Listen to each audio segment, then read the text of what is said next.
Hey, what is going on, crypto people? Who in the world is Austin Campbell? And does what he say make a lot of sense? So his Twitter on X says, or his profile on X says, founder at Zero Knowledge Consulting, teaching at NYU Stern, okay, professor there, previously at JP Morgan, Citibank, and Paxos was his recent gig. It says Stone Ridge stablecoin and blockchain expert. If you guys listened to my video or hung out yesterday in my video, I shared that he was a guest on the Bankless podcast. And he had some very, very interesting stuff to say, profound, really, really great stuff. Uh, One of the things he talked about was fidelity. I'm going to share that in another video with you guys. But he has a very, very interesting way of dealing with people who don't understand, your neighbor who doesn't understand crypto, your buddy, your boys who don't understand. And he has a very unique way of getting those type of people, your boys, to listen and to be open to what's going on in the digital asset space. So we're going to cover one of his posts on X. I'm going to share one or two clips from his interview with Ryan and David from the Bankless YouTube channel. It's going to be a very, very good, interesting time here. Sorry, fam. So listen, this is your XRP Ripple daily news in around 0 to 10 minutes. So let's get into this post. I'm not even going to do the market this morning. Let's get into this post here on X. Very, very interesting. It says, so Gary Winslet recently asked for a defense of crypto and why he, as a well-situated middle-class American who largely thinks our financial system works, why he should believe in crypto or support it. Austin says, I think that's a totally legitimate question to ask, and one that cuts to the heart of why the debate has been so broken. I think it was also asked in good faith. So I believe it deserves a real answer. One of my criticisms, says Austin, of the crypto space is that crypto Twitter has a bad habit of just screaming at people instead of actually debating real concerns and questions, or, screaming cancel culture, just screaming at people instead of actually debating real concerns and questions. I don't want to behave like that myself. Thus, I am going to endeavor to answer Gary in a few parts and specifically point to some things I think align with the worldview of many antitrust folks, YIMBYs, whatever that is, YIMBY. What is a YIMBY? I don't know. Classic liberals and those who care about financial inclusion. In other words, good question, Gary, and I'm glad you asked. I tell you, he to me is very, very similar to David Schwartz in a lot of ways. But anyway, again, the question was from Gary Winslet, why, as a well-situated middle-class American, whatever that is, who largely thinks our financial system works, should believe in or support crypto? That's the question. So Austin says, I have some answers, and I think that's a great question. One important thing to remember is that the starting point here is not neutral. The current position of the American government with regard to crypto is historically against. Scott Johnson has a good thread on the receipts that I will put in the appendix of this post So without turning this into a very long post about the wrongdoing of the Obama administration with regard to crypto, it's important to understand that the current position of the administration is this.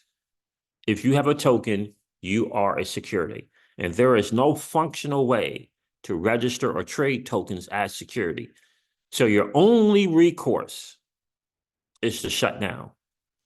This is both unsupported by law, and in parentheses, he says, and if you don't believe me, please read New York crypto lawyers' scholarship on this issue. So I guess this is Lewis Cohen. And a backdoor ban by the SEC without any legislative or commercial purpose behind it. Also, if you're not allowed to have a bank account, no, literally, the FDIC went around pressuring banks to close the accounts of almost all crypto companies in the wake of the 2022 events. Another parentheses. And if you don't believe me, read Nick Carter's piece on Operation Choke Point 2.0, the details of which will shock you. This is the equivalent behavior to when Bernie Madoff turned out to be a giant fraud running around to all American banks to have them shut down the accounts of asset managers. Additionally, Biden has been actively blocking all attempts to unwind what is essentially an extrajudicial blockade against the space. Biden vetoed SOB 121 repeal, a custody rule promulgated by the SEC that bans people from doing crypto custody, and to make it even better, puts the assets of customers of crypto custodians at risk during a bankruptcy by making it entirely possible they are not bankruptcy remote. This is an anti-secure custody rule, and the Biden administration blocked the repeal, which was bipartisan. Finally, if you look at the enforcement action in the space, there have been a number of massive frauds. 3 Arrows Capital, Celsius, Terraform Labs, FTX, etc. How many of those were enforced against? 0. Until very far after the fact, and a few lagging cases, and those mostly by the Department of Justice. Who did they enforce against? Coinbase, trying to do it the right way. Kraken, trying to do it the right way. Consensus, trying to do it the right way, etc. Not the consensus with the Y, but the consensus with the SEN. Can anyone tell me what the logic is of an executive effort? Executive, that means current administration, that specifically lets go free until it blows up so much it hits the press, but attempts to prosecute those trying to obey the law and treat customers well. It's hard to perceive that as legitimate. In some cases, the administration itself is the criminal. The SEC was sanctioned for committing perjury in a debt box case, both forcing a whole project offshore and damaging the participants while lying to a federal judge in such spectacular fashion that the entire Salt Lake City office of the SEC has been shut down after the sanctions being levied against them. Again, none of that is hyperbole. This happened. So my first point to people with the same question as Gary Winslet would be this. You may think your default stance is not caring, but your default stance is actually a complete disregard of constitutional rights and instead support for an extrajudicial, highly illegal, and incredibly stupid, in parentheses, he says, if you don't believe me and you're a Democrat, Imagine the Trump administration about to run this playbook against green energy, abortion providers, public sector unions, etc., and pointing at literally what Biden did as precedent. Imagine that campaign against the industry. So here's the TLDR. We are not starting from zero. You're actually on the side of a jihad against this technology, with the base assumption that it's not just silly and useless, but evil on par with North Korea. This is, this is me talking now. This is what he's saying is essentially what the Biden administration Operation Choke Point is doing. A jihad against this technology on par with the evils of North Korea. 2, do you believe you should have to lend money to a real estate billionaire at below market rates to buy a coffee? Now, the title of this video is going to be, that's a great question, but the title of this video is going to be, is 5% a year a fair price to manage all your money? And I may title it the next video as well.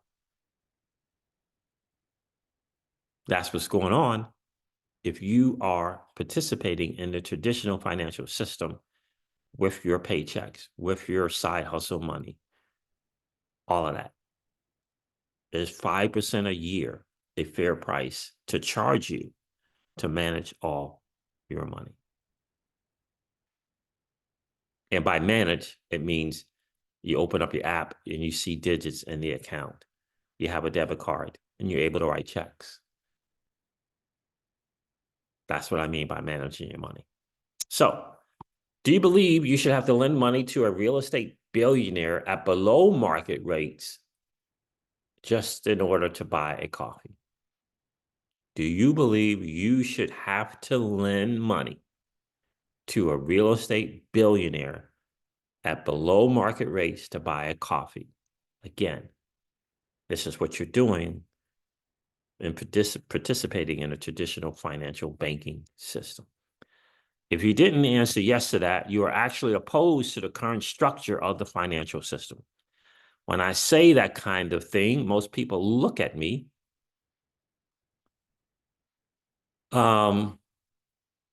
like I've grown a second head. However, this is precisely how the current system works and reveals a point that I think most people don't understand. Our current banking structure is set up to hide the volatility and costs from the average user, so that you are the frog being slowly boiled and you don't realize what is happening until it's too late. This is such a long topic. I'm writing a book that has multiple chapters about it. Spoiler alert. But let me try to hit some key points here.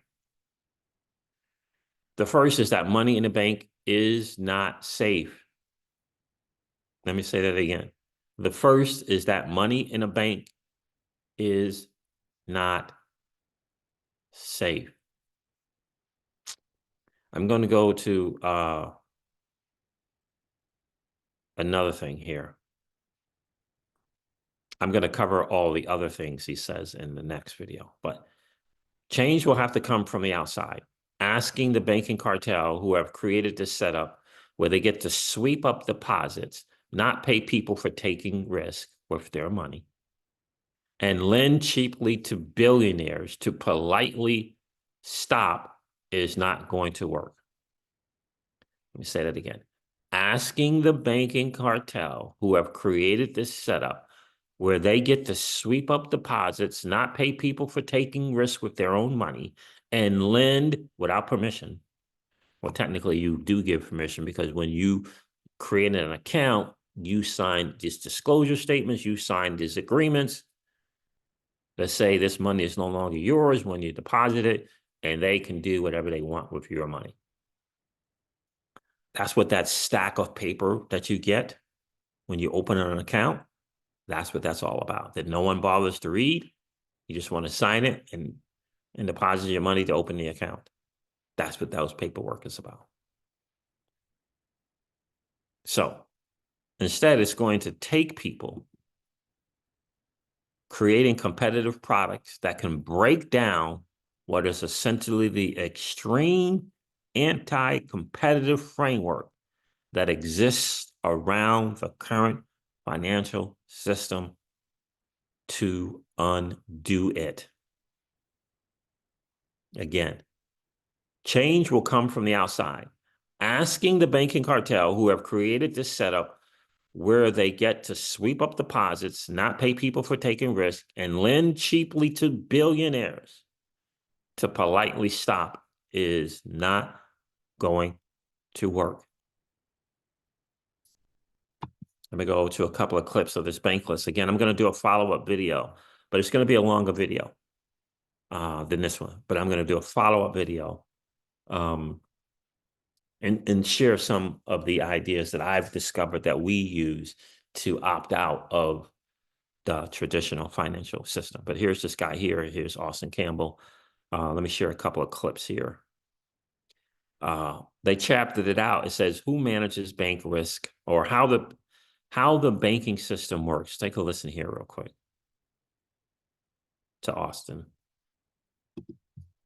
Parents like mostly have too. And like there's some ancient stuff from like, you know, movies like It's a Wonderful Life where there's runs on the bank, but that doesn't happen anymore, right? We've got that figured out. So like, why does this matter to me? You're saying there's risk, but like I don't feel or experience any of the risk, and so I could just ignore it. I ignore a lot of things in, you know, like complexity in life, and why not ignore banking complexity too? Yeah, no, exactly what you have just summarized is why Jamie Dimon is a billionaire in your movie. Yep. Right. So what you're talking about fundamentally is two different things. One is opportunity cost is not something that people are good at measuring in their head. So the way I tend to summarize that question talking with normies is, okay, cool.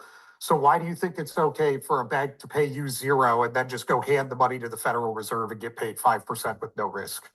Like, is 5% per year a fair price to manage all your money? Right. Question number one. Right. Let's just have that discussion.